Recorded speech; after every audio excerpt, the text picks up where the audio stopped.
మేకల వీరుడు హరిరామ జోగయ్య కష్టపడి పొత్తును చెడగొట్టాలని చూస్తున్నారని తిరుపతి జనసేన ఇన్ఛార్జ్ కిరణ్ రాయల్ విమర్శించారు. కాపు ఉద్యమ నాయకుడు ముద్రగడ పద్మనాభం హరిరామ జోగయ్యలు ఇంకెంతకాలం కాపులను మోసం చేస్తారని మండిపడ్డారు.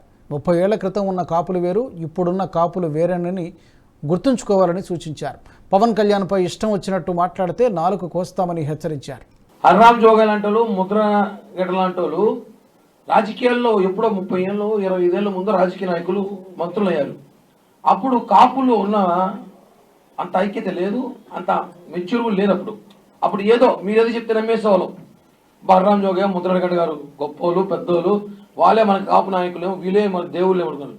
కానీ ఈరోజు కాపులు అమాయకులు. ఈ వీడియో మీకు నచ్చినట్టయితే లైక్ చేయండి, 10 మందికి షేర్ చేయండి. అలాగే కామెంట్ల రూపంలో మీ అభిప్రాయాలను మాతో పంచుకోండి. Nationalist hub group of channels ను సబ్స్క్రైబ్ చేసుకుని తెలుగునాట జాతీయవాద జర్నలిజాన్ని ప్రోత్సహించండి. ఈ వీడియో కింద ఉన్న బెల్ ఐకాన్ పై క్లిక్ చేయడం మర్చిపోవద్దు.